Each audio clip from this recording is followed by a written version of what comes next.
good morning, good afternoon, good evening, and welcome to the Boom Bar. My name is Shola Rogers. Good afternoon, or good morning, or good evening. However, my name is Oladulupo, and we bid you a warm welcome to the bar today. It's a very interesting Wednesday, very fun one. Hopefully, it's going to be very fun. We There's a lot of things to talk about, and we hope it's as interesting as yesterday was. Or better still, even better than Yeah, I think yesterday that was. one thing that, of course, there's a lot of updates from Ukraine, a lot of updates from Nigerians that are got stranded in Ukraine that moved to border countries. There's some updates on that. I think that one other thing that we should really talk extensively about is still the Constitution Amendment. Yeah. There's a lot that has happened between yesterday and today. In fact, there was a whole protest that lawmakers were not allowed to get to go into their workplace today and all that. And so it's a very it's going to be a very loaded one today. And I think we should just begin.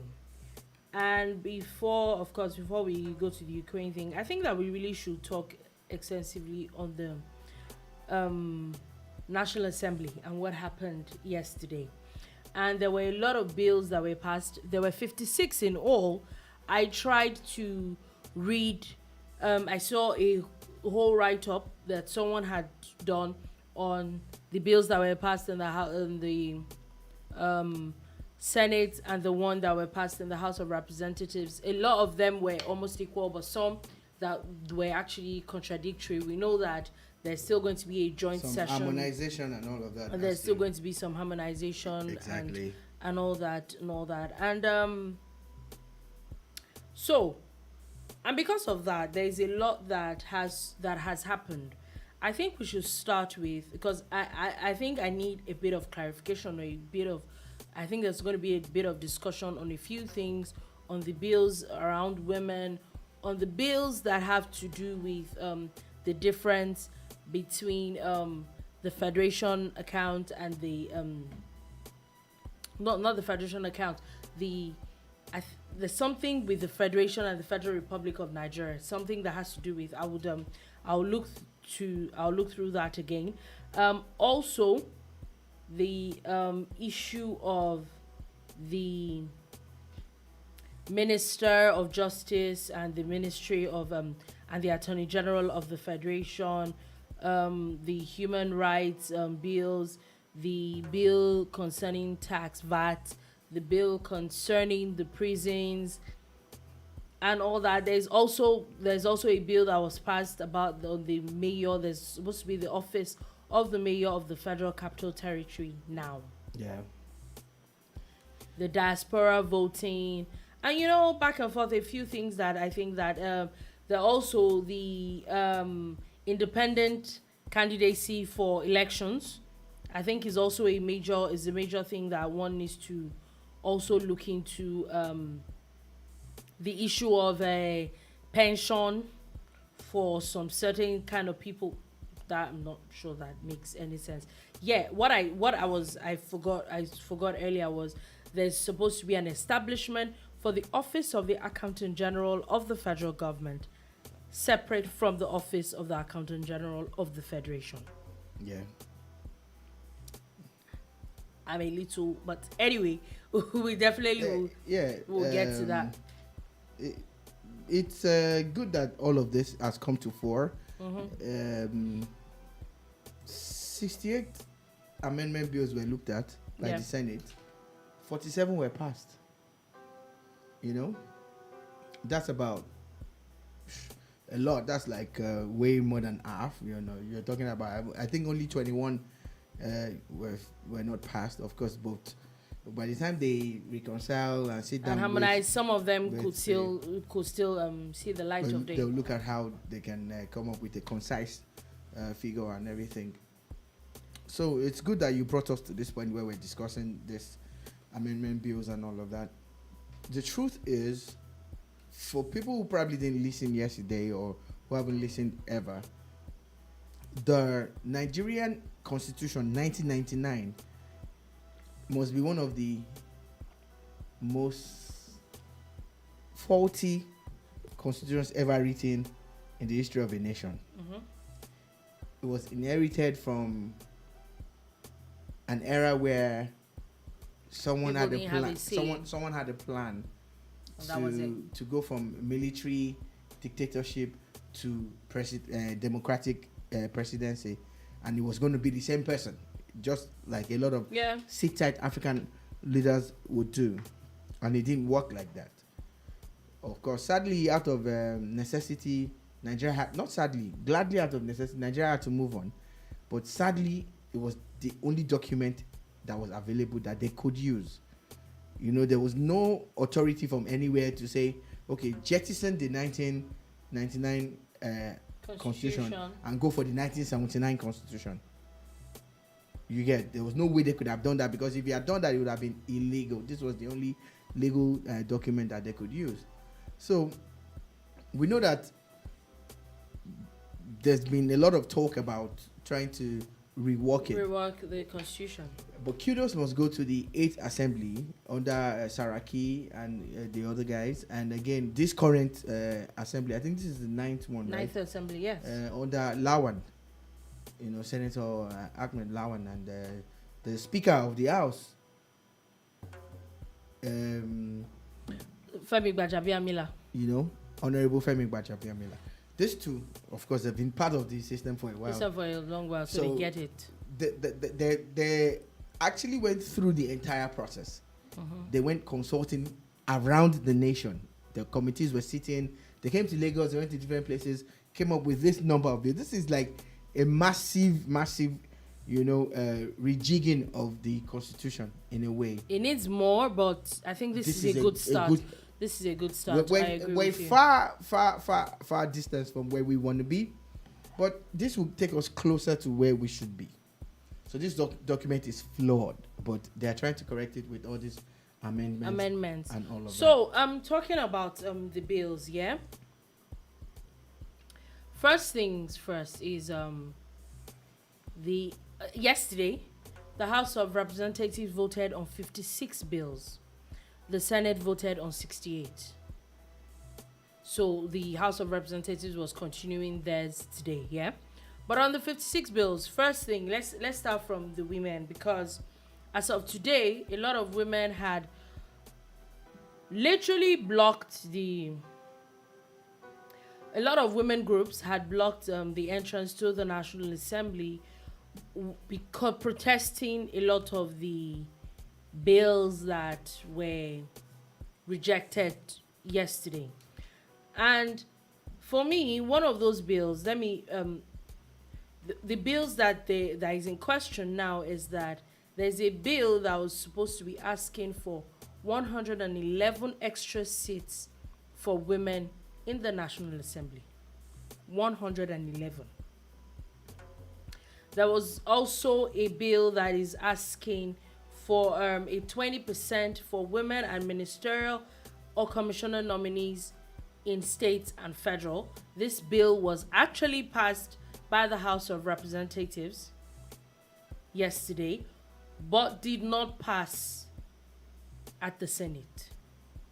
The one bill that did not pass in both places was the bill for a particular quota for reserved seats for women, 111 seats for women in the National House of Assembly, and also reserved seats for women in State House of Assemblies. And I think let's pick it one by one. Or before we even get there, because I read some reports about the women that went to protest today, and majorly what they're talking about is gender equality, that there should be gender, basically everything is bordered around gender equality. And I try to, I don't know, at times I try to be petty, and I try to look for what is equality in the first place, yeah? What is equity? What is equality?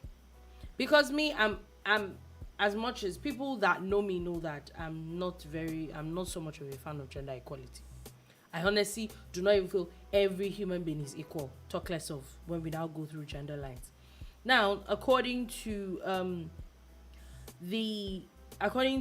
textbook, equality means each individual or group is given the same resources or opportunities. That's equality. Equity recognizes that each person has different circumstances and allocates the exact resources and opportunities needed to reach an equal outcome. So now, is it the bottom line we're looking for or the end result? I don't know if you've ever seen a graphic description of equity, equality, and all of that. And let me try to paint a picture of a very high wall. And there are three individuals. And these three individuals are of different heights. There's a very tall person that's like 3 times the height of the first person. Then there's a average height person and a very short person. And there are 3 different blocks you get of different heights. If you give each and every one of them 1 block each of the same height, the tallest person will remain taller than anybody. Yeah. The middle height person might see over the wall, but the short person will not. So, equity and equality. Equity is giving the shortest person the 3 blocks, or giving him 2 so that he says, then the middle person 1 and the tall guy nothing. Because he doesn't need it. It does not need it. Exactly. I'm always torn between that and the political correctness of saying equality. So let's make it equal for everybody. I think that equity will bring about equality. Like, it's a process. Yeah, like, it's that's one. Yeah, I get what you're saying. One, women have gotten the short end of the stick. Oh yes. When it comes to politics, when it comes to policies, women have been treated badly as minority. They've been treated as, and it's wrong. Yes, we must I agree. stop that. But again, you sent a video today, and I think it was the video of a lady who was driving, and a guy was shouting, calling her out, or calling out at her, not calling her out, calling out at her and saying, hello miss. And she's like, I have a boyfriend. And the guy goes, okay, well, I was just trying to tell you that you have a flat tire. And she goes, can you help me change it? No. And the guy said, no, that boyfriend that you have, let him come and change it. What I'm trying to say is that now, physical exertion and everything, physical strength, physical powers, I think one gender has it more than the other. But that doesn't mean that all of the female gender is weaker than the male gender. That's not what we're saying.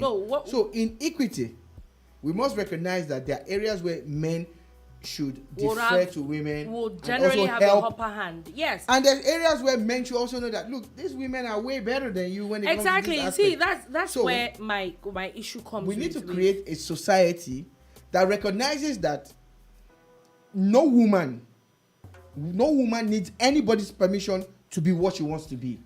No woman should be held back because she's a woman. That is the issue that I have now. With what you said, first things first, when we talk about equality or equity, for me, I think that a lot of things that we're fighting for, a lot of these women's groups, a lot of things that we're fighting for, I don't think they fight for the right things. I'm sorry, but it's my own opinion.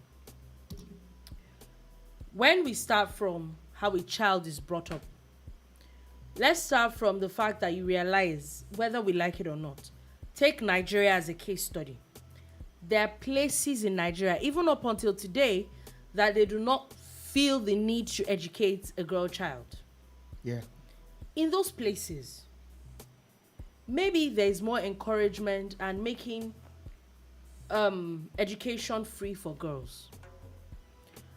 Actually helping parents of those girls see the reasons for these things, yeah? And not see them as an object. Yeah. And not see them maybe as a money-making machine. Do you understand?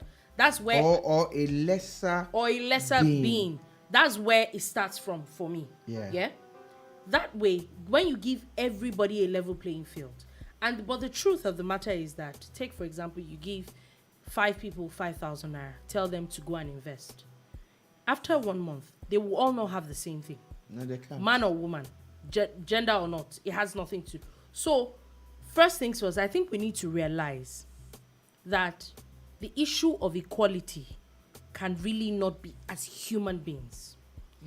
First, I would prefer that give everybody the same level playing field. Yeah. That way, whatever your outcome is, it dependent on you now, or not on. The same level play field is equality. That's what I'm saying. As when you give, as a child, I'm using as a child as growing up. So it's now determinant on the child. What I mean by level playing field is the same kind of environment. Same education. Same education. Same treatment. Same everything. Punishment when they go Same wrong. thing. Everything. Yeah. And then whatever outcome brings is not about gender anymore. Yeah. Your outcome is on you as a person. That's one. Two, we now bring that issue into politics. We know for a fact it's not a Nigerian thing. It's a world thing. Men are more favored when it comes to politics. Which is wrong. Call it the society, call it maybe politics is a dirty game. A lot of women don't have the kind of opportunities a lot of women have when they have to deal with the home. Do you understand? Those things happen. So where equity comes in is, these things are life issues. Or in a regular adult female, that a few days in a month there's pregnancy that is involved. There's all these things which is physiological. There's nothing anybody can do about those things, yeah? And then like, for example, you said this a few days ago. Yeah. When women, maybe take for example, political parties make forms free for women. You help them say, okay, let me help you run a very nice campaign. How do you do this? How is this? Make it a little bit more attractive for the women. Then they now everybody goes to the polls, and it is now let the best man win or let the best person win. Because you have helped whatever disadvantage anybody else has, you have helped prop the person up. But you now say that you want 11 seats specifically for women in the House of Assembly. 11. 11? You said 11. 111. No, you said I wanted you to correct yourself. 111. 111 seats. How do you feel in the House? Let's even assume that bills are passed. This bill is passed. It means that they are giving you these things on a platter. I honestly think that if you do this, there is no how in the world you will tell someone after giving them this much, and then you will tell them that you're being equal. They will look at you lesser because you got this on a platter. Yeah. That's the way I see it. I don't think there will be a lot of respect coming from the fact that's one side. Two, how do you even want to make it work? We know that the Nigerian Constitution as of today, from State House of Assemblies to National House of Assemblies, these things are done by constituencies. Are you going to tell Koshofe local government that it has to be a woman? Says who? Which law? How are we going to wrap? I don't get it. It does not make so much sense to me. So maybe that's why I think I need some explanation, because I think that is one thing to pass a law and then we get the modalities and then there's a problem again. Yes. Just like when the president said he wasn't going to assent to that electoral amendment bill based on certain clauses, and one of those clauses was the way the law was going to force political parties to conduct their direct primaries in a certain way. Mm-hmm. That has been expunged and the law has been signed. We need to be careful how we pass laws. Sorry, Dolu. We need to be careful how we pass laws that are supposed to correct issues but end up creating more problems. So, in trying to empower women, if we pass a law that says, oh, give women only 111 seats, the other regular seats, doesn't mean that women cannot contest, for those seats anymore, and they're just going to contest in 111 seats. How do you spread it? What is the structure? A better way to put this is to level the field in a way. I said this again. I said this before. I'll say it again. Men have traditionally and historically treated women like lesser beings. A lot of men might not want to hear this from me, but the truth is the truth. Having women wait for you to be able to contest for a political post, women have to beg or grovel or look for a way before they can express themselves, before they can study certain courses or go for certain professional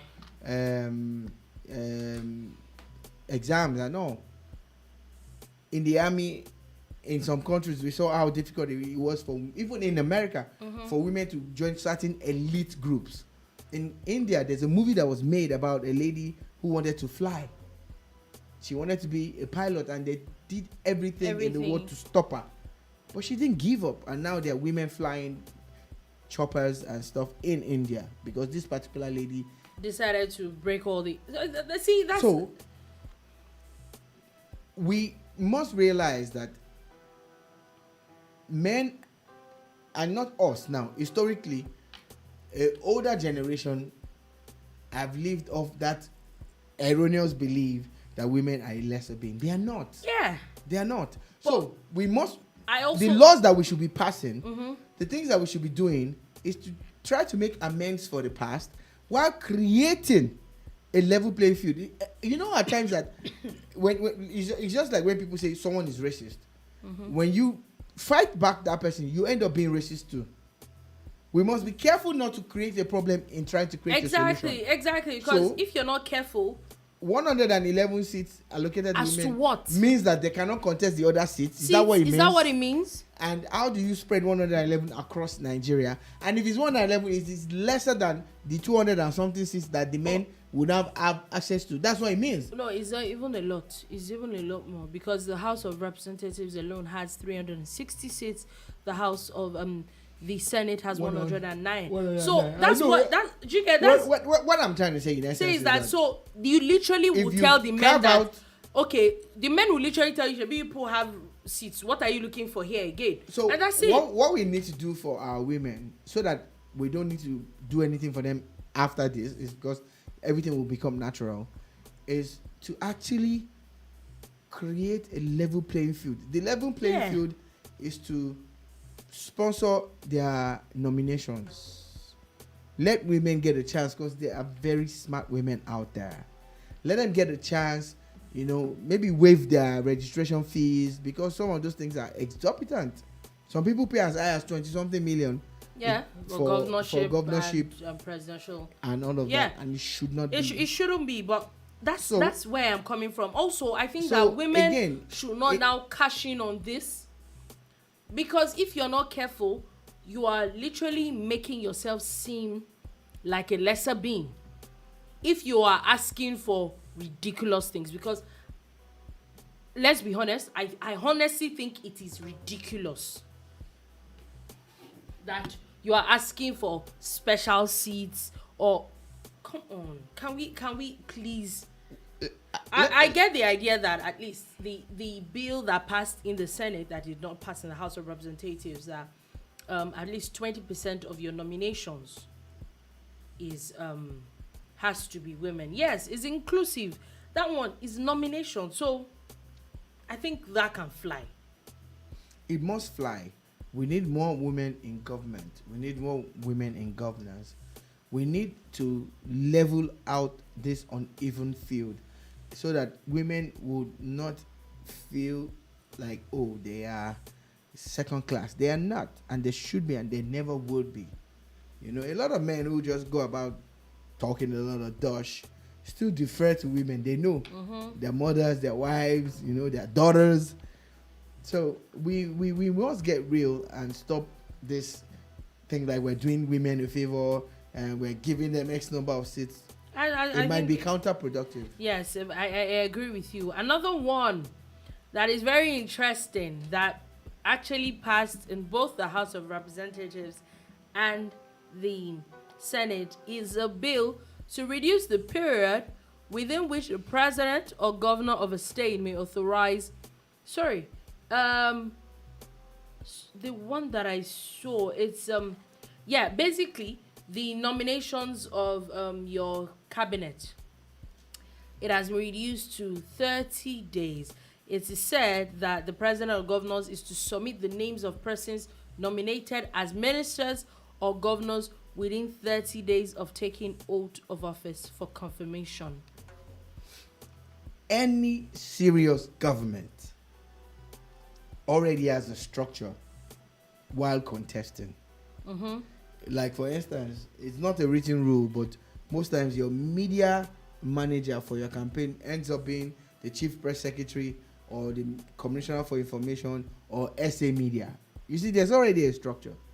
Then again, they create different departments in the campaign. So the people who were handling maybe the sports part of it, they usually end up in the Ministry of Sports in the state or federal. Do you get? You have a structure already. So why do you need 6 or 7 or 8 months? If you're a serious president or a serious governor, from day one, once you announce your cabinet. Yeah. So this should be passed into law to prevent what we saw, especially with President Babangida that took President Buhari that took so long. And there are some state governors.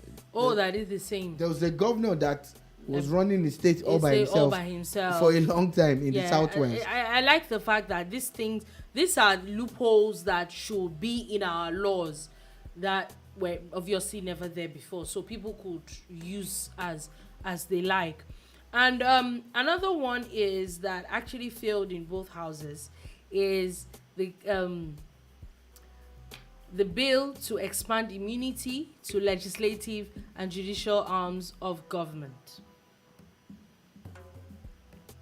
I'm glad that bill failed because I still want the immunity clause for the governors removed. You can leave the one for the president and the vice president. Why do you need to be immune from anything? If you've done something or they allege you've done something, then at least they deserve some form of investigation. We deserve some form of investigation. So I'm glad that that thing did not fly. Nigerians would have gone to town on this particular one because why does the speaker or the Senate president need to be immune from prosecution? Yeah, another bill that actually got passed in both houses was a bill that is now allowing states generate, transmit, and distribute electricity in areas covered by the national grid. I think it was. So we're hearing that some state governors are not happy with it. Yes. The minute they started this conversation in the first place, state governors started going off on it. And I'm wondering why. Dolukbo, why would you be adverse to such a progressive bill? See, because a lot of state governors don't that like you have nothing to offer your people. Now, you know that before, it is not mandatory. Power issues is the federal government that everybody always goes on about. It is not mandatory. It's not mandatory, but look at a scenario where you can actually look at certain aspects of your state. Say, for instance, there are 3 senatorial districts in every state. Yeah. And you say to yourself as governor that you're picking 10 communities in every senatorial district to put on a grid, on their own solar power grid. Let's even start from That's state-owned. Start from it. Like, that's a big deal. Every state-owned facility, is off the national grid. Yeah, that's even one. But I'm talking about direct impact on people now. Like, if the people in those 3 senatorial districts look at it, they will praise that governor for life. Like, this guy gave us power. Do you get? Yeah, no, yeah, I'm even saying that Now- the barest minimum, meaning that every state hospital always has power. They don't have issues of power. Every but police now- station, every But now, what you're doing is saying, I don't want this free gift. No. You don't understand. It's not compulsory. You're not compelled to. two. But now you have the option. And as far back as the first time we moved into a democracy in 1999, barely a few months after, Bola Tinubu announced that power generating deal with Enron before they went bust. Governor, I think it's Governor Atta also of Cross River, so had invested so much in power generation. And at times people are like, what are they even doing with the power that they're generating? Okay, that's not the issue. The bottom line is that we do not need a national grid. Let the states generate power. Let the individuals generate their solar power. But the central power that we use must come from the state because they are in charge of the state that we are in. That way you cut off a lot of unnecessary things. Because the work of the DG of that parastatal or whatever is clearly cut out. You have to make sure Oh, you have that to. Oh, yeah. you map the state well and you generate power. You get. The federal government has already started showing us samples of how this can work. A few universities were picked as pilots, and they're off the national grid. So why can't the states look at that? And this is just like you said, a lot of clean states energy. just seem to not have any plans for. There's still power generated by gas, thermal energy. There's still, So it means there's that still every state, if you water, want to generate, wind. you can do whatever it is to generate power for your people. Yes, and you guys have been claiming that you mean well. So if you really mean well for your people, you should jump at the opportunity to generate power for them. Another one that looks like got passed is this also failed. Okay, to remove the transitional lawmaking powers from executive arm of government. I'm not sure I understand a lot of that.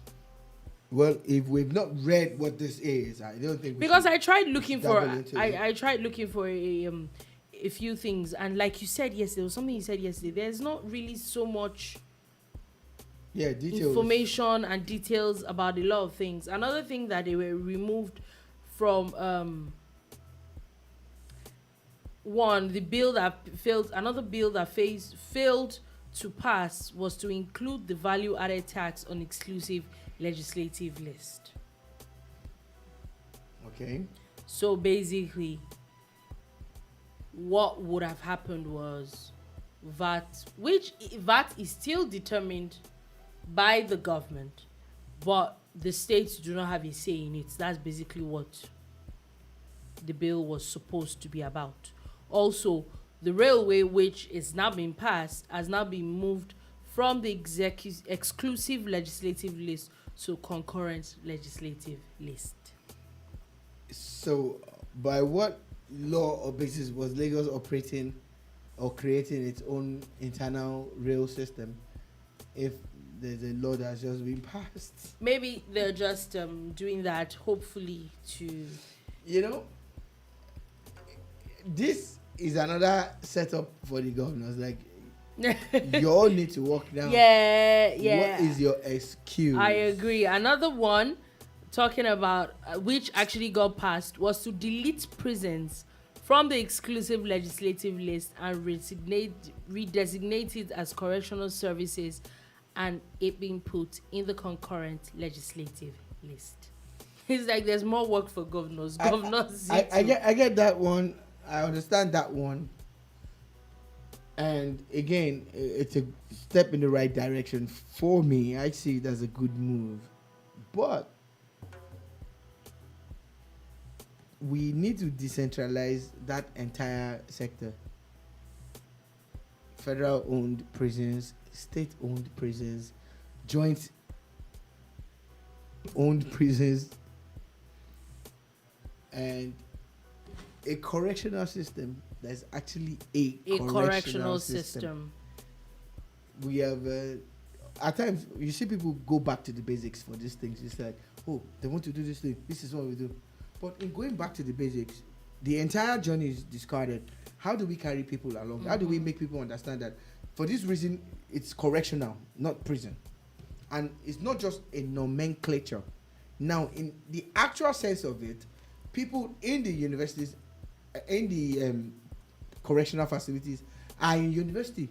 There is a few cases of people who are doing this online course with the National Open University. There's some that are writing learning skills, which is what skills. it was meant to be That's in what the first it's place. supposed to be. But we must remind. But what's the percentage? Very small, almost abysmal.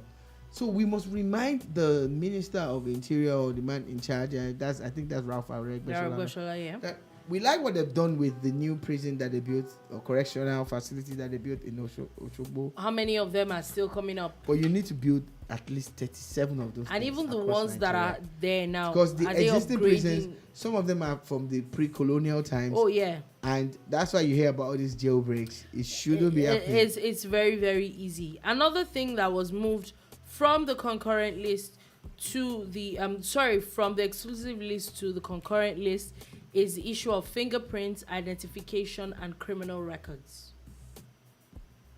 So it looks like states kind of own those things now. It's not a federal They can thing. generate their own data. Yeah. You know, the most important thing about this data thing is that we must be able to share it. We must be able to relate with other places. Because imagine if some crime was committed in Kano State, and you go and lift the the data or the fingerprint, but there's no database, and it's only. And you know why I have a problem why there is no database for some of these things, because a lot of these things we do. You take your you want to open an account. You want to buy a SIM card. There's your biometrics. So I think there's a lot of data that is just not being used. But you know, I don't know if it's a racial thing or a tribal or cultural thing, but we're very poor at keeping records. We're very poor at documenting things. Yeah. But now technology is there, the cloud storage, everything. It's easier for us to do those things. And like you rightly pointed out, you find that, especially if this happens around the same time.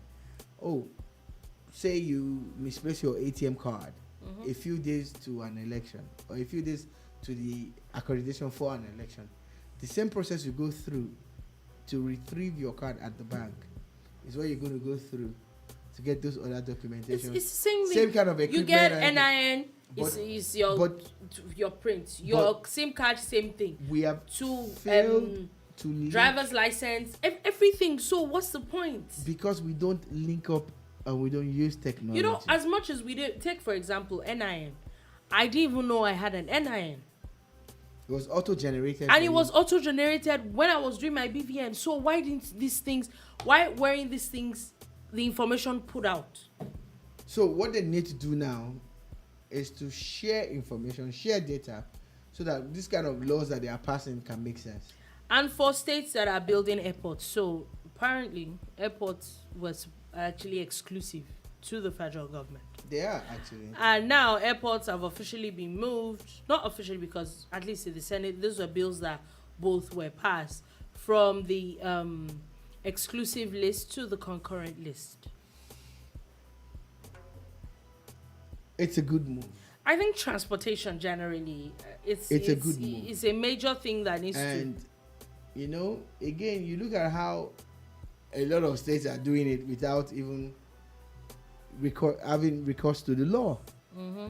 And what if the federal government comes down on you and says, you know, you're not even supposed to build an airport because the law says people will say, oh, it's politics and everything. So I think what this government did was allow them, then let's get a law to back it. Back it up, yeah. It's the same way I'm saying, which law is Lagos using to build rail?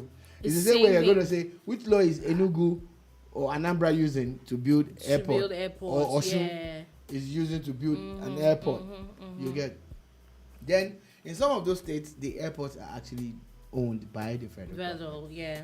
Like or your state and a couple of them. they're Yeah, owned by the federal airport government. in Lagos is owned by the Federal federal. government. So that's what basically is telling now that you could like literally just go ahead to build a lot of these things. A bill that failed to pass is a bill that is talking about conducting a lot of tribunal and court proceedings virtually, remotely or online. Well, in Lagos State, they've given it a shot. It's something that they've tried and everything. I am shocked that they didn't let this. They didn't bill let this bill fly, yeah? sail through. They didn't let it fly, and I hope it can be revisited because we must understand that we're in a dynamic world now. Things have changed. Things have A changed. lot of companies are running virtually. Mm-hmm. Before the advent of COVID-19 and coronavirus, some companies felt that they had to open every day and have like 100 or 200 people in one building. Now, same companies are even doing better or doing okay or just as well without people that working much virtually. many people. So it's the same way. There's nothing wrong with the judiciary using technology, but I have an idea. I've been saying it and maybe they're not listening to me yet. Go and situate the court in the correctional facilities. Mm-hmm. You know, because it eliminates the need for logistics. It eliminates all the backlog and the issues because a judge knows that he has to resume at the prison at least 3 times a week, or yeah. once a week. You know, he has a courtroom there. It's faster. You can access the cases faster. You know, that way, this injustice that people are going through because of the slow court process will be cut in half, if not completely eradicated. You know, so I have an idea, and if you know any legislator, let them know that we're suggesting, or I'm suggesting, because they'll come and say, me, I didn't put my voice in that. So I know I don't want trouble. You know, but we're saying, what is wrong with moving the courts to the correctional facilities? You know? So another one that that failed to pass in the Senate was the timeline of court cases in Nigeria. Another judicial issue. And I'm wondering why. You know, again,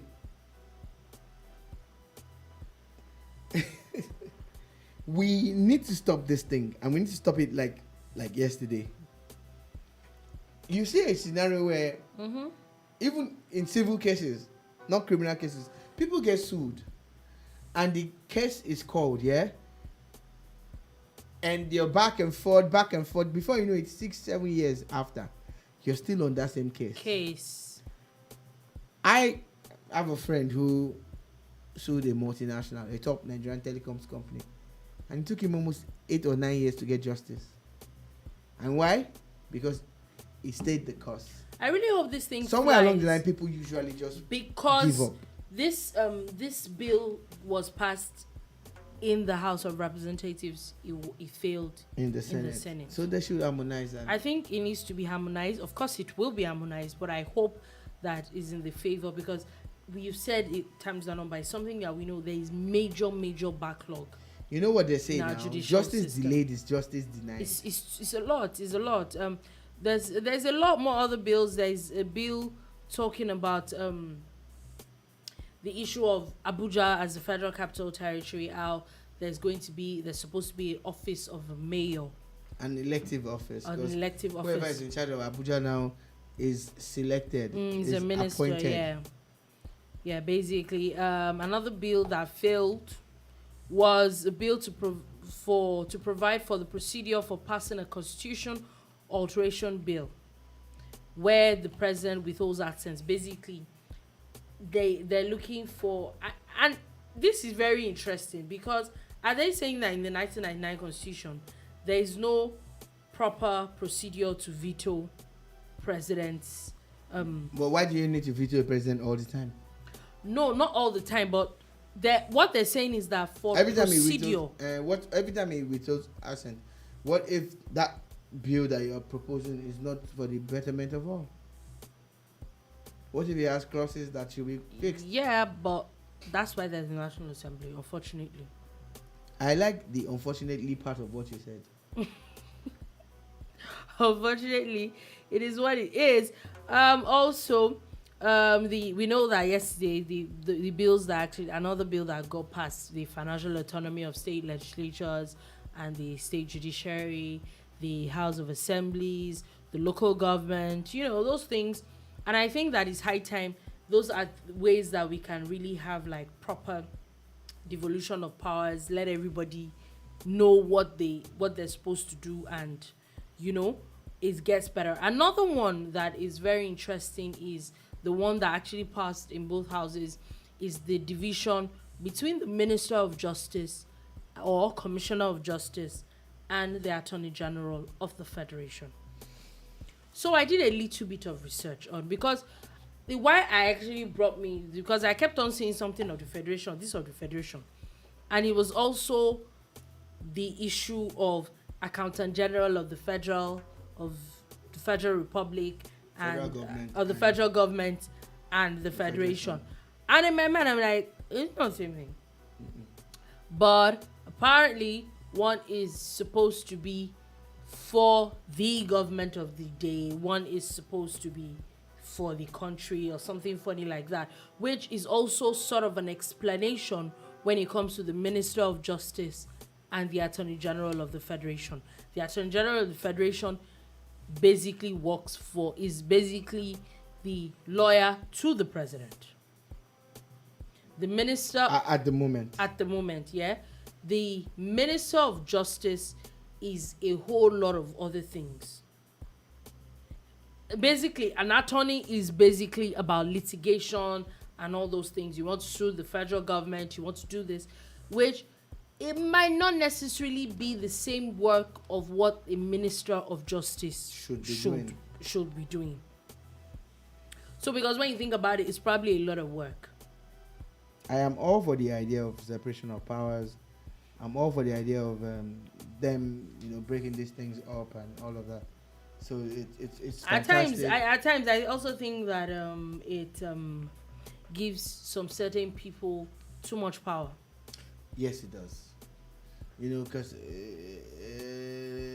you wonder, like, when there was this crisis at Magodo in Lagos, and they're talking about an estate that they had gotten judgment they're supposed to take over Magodo or some parts of Magodo and everything. One name just kept on recurring. The Attorney General. Federation. Yeah, okay. What is the business of the land? Is not federal government land. It was land that belonged to individuals that the government of that day took off them under the guise that they were going to use it for some government thing, and they didn't. They ended up selling it or sharing it to their people, and the owners said, no, this is not why you took over our land, and they went to court and all of that. But okay, why is our own justice minister so vested in this case? It shouldn't be happening. So in this scenario now, at least he won't get involved. We'll see. And he will be able to focus on the country and how to make the country. And because, let's be honest with ourselves, the Ministry of Justice, especially in Nigeria, is a lot. They have a lot of work to be done, and it's a very serious one. So let's move on quickly. Oh, we're almost out of time. Another thing that I was going to really talk about was Ukraine. Of course, we know that there's a lot of issues with Ukraine, but one of the things I want is how it affects Nigerians.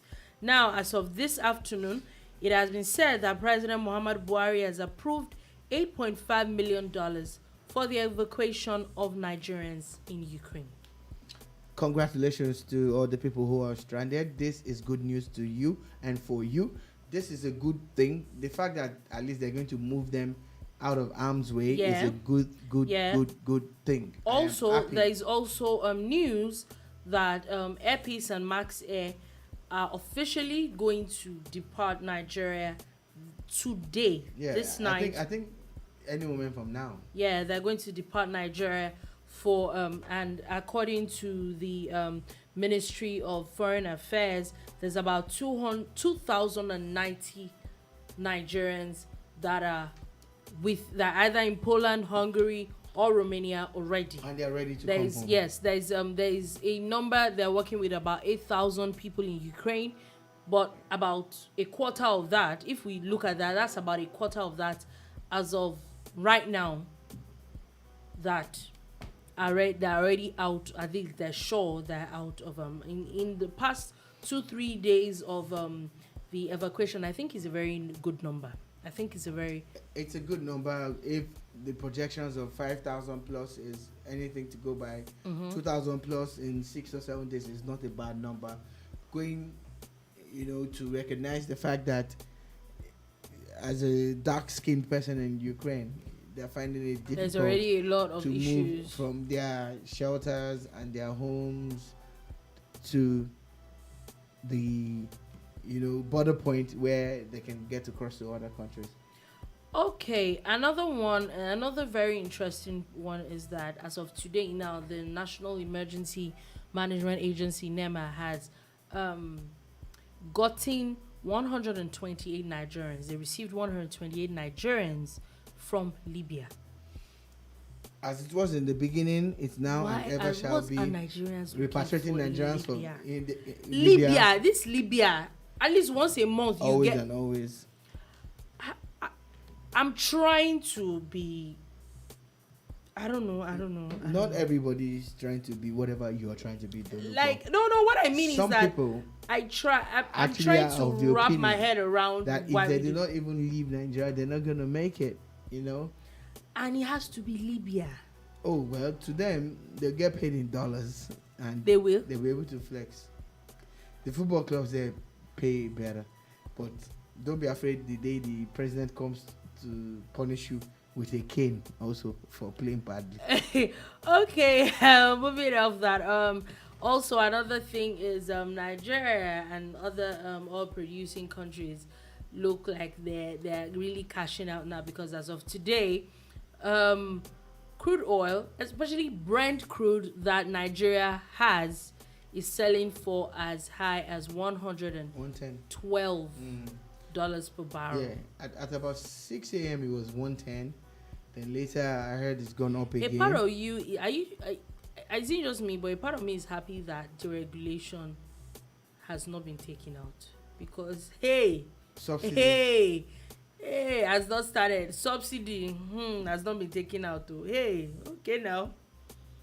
The other part of you now needs to start praying for the people moving the fuel from point A to point A to continue moving it. The filling stations that are selling to continue selling. Today I was in a discussion with a couple of people.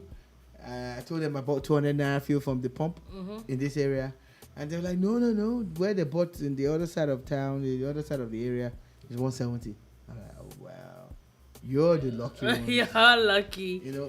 And like, I shouldn't buy fuel like that anymore. I'm like, you don't understand, we need it. But talking about subsidy removal and everything, again, I beg this government, please don't do it. Now the only thing we would chop for government and be this, and we need them until Uncle Bros Aliko start a filling station and refinery and depot and everything we want to start. Everything that he wants to start, yeah. Especially with BOA also coming online to refine. I think and that is the going four Nigerian-owned refineries being turned around. I think he's going to do amazing. But the effect of war would always be a bad thing on any and everybody. Okay, so moving off that quickly, there was something that I saw earlier. As of today, it's very interesting. Oh God, my stuff just closed now. Technology will do that to you. Okay, so another thing that we know, that talking about Ukraine and a lot of things, and the fact that Russia is really getting is really hitting. Apps are being removed from Play stores. I'm sorry, but I'm not sure that I want to be in Russia right now. Okay, I'm gonna ask you again. When are you Telegram people gonna get off Telegram? I'm Since not it's on Operation Cancel Russia. I'm not on Telegram. Like so the president of Russia said, that is ready for anything. It's going to be about people starving and all of that. I know those were not his words, but of course he's saying what you're going to do is sanctions, and we're ready for that. What we're not ready for is the people, innocent people that are who do actually not subscribe to war or any form of fighting or violence. but are definitely at They're the long caught end. up. Yeah. So I just can only pray, that people find what it is that they are looking for. And I'm speaking about birthdays. There's a lot of people's birthdays today. Daddy Gio. Yeah, Daddy Gio is 80 officially today. Also, Governor Ayade is 54. I honestly did not think he was that young. He is young, very young. Wow. Yes. And, Hi, Governor Ayade. Kudos to him. He's young. He is young. At times, you now seem to wonder, like, okay, let me see what keeps to my mind. I talking about COVID-19. A lot of countries are still having it. As much as we know that Ukraine has taken over the news, people are not talking about COVID-19 a lot. But a lot of Asian countries are not having it nicely at all. I think last I checked, Hong Kong is most likely going to go into another lockdown. Yeah, the fifth wave. Right now, they're really, death toll is really piling up as we go. And talking about COVID in Nigeria, Japan has now donated 859,600 AstraZeneca vaccines to Nigeria, and they also donated 175 solar refrigerators. I think I'm more happy about the solar How are we sharing those solar refrigerators? You need to prioritize. Yeah, so in my mind. That was what was. Ministry of whoever got those things. Hello. That Japan were here. We're trying. I'm sure those solar refrigerators are for the vaccine. But we can also can help you. Where we keep things, where we keep it. We can store our phones, for safekeeping. We keep the vaccine in for the you. Solar refrigerator. It would be nice to have a solar refrigerator though. That's shout out to Japan. Thank you for looking out, and I hope that we get to a point where we don't need this kind of donations. I hope we get to a point where we are the ones giving them providing these things for ourselves, manufacturing. Yeah, that's even for me. Like the first thing is at least first. Well, thank you to the Japanese government for. Oh yeah, I think this is because and it's to not the just people about receiving it. Once again, I repeat. Hello. Solar refrigerators. Hi. You know what I'm saying? Okay, and finally, CAF, Confederation of African Football, has officially announced and finalized the Ghana-Nigeria World Cup playoff dates. It's now officially 25th and 29th. I thought CAF would say they are banning Russia too. I will remind them that Russia is not in Africa. Everybody wants to flex on Russia now. Why are you doing this? 15th date for the Ghana-Nigeria match is a welcome development. This is the month of decision. Hey, Charlie, sorry. Yeah. Sorry. Okay. Oh, fine. Before I say finally, sorry, I could not just go. You have 3 finalists every show. Forget this one. Madonna has now announced, because was it yesterday or 2 days ago? There's a picture that went viral of Madonna and Fireboy, and I'm like, Fireboy. Oh yeah. Let me know. It's coming through. It's happening. Stay in your lane. It's happening. Where he was touching her waist, I'm like your grandmother. Doesn't matter now. D.O.D. You have to make her feel the way she feels. Yeah, right. So she has now announced that she's going to be collaborating with Fireboy DML. And also there's news, there's a Let's Get Free Carnival. There's something that we're supposed to talk about that we did not talk about. The headies, but we'll come back tomorrow because there are people that are still going to backlash. I have plans to lash every one of you, and I have ammunition for every one of you, but we'll get there tomorrow. Now, Let's Get Free Carnival in New York has officially announced Missy Elliott, Wizkid, Junior Aiko, a few other people. Yeah, Mr. Easy and a couple. No, that's a different one. That's not the one that Easy is going to be at. No, that's not. That's a different one. You see? That anyway, Nigeria guys. Nigeria, they're doing amazing. I saw the one for Easy and Wheezy. There's one that is in Atlanta. This one is in New York, and all that. So basically the headliners are Missy Elliott and Wizkid. Okay, come on, it's Whiskey and Missy Elliott. Come on, what you talking about? At this time, let's Wizzy become and and be Missy. going. I see people I love you, tomorrow. I love you, Missy, but Wizzy, man. See ya. It's Wizzy. Bye. Oh, yeah, come and be going before Wizzy you is do so clear. much. Wizzy is It's clear. enough. Wizzy.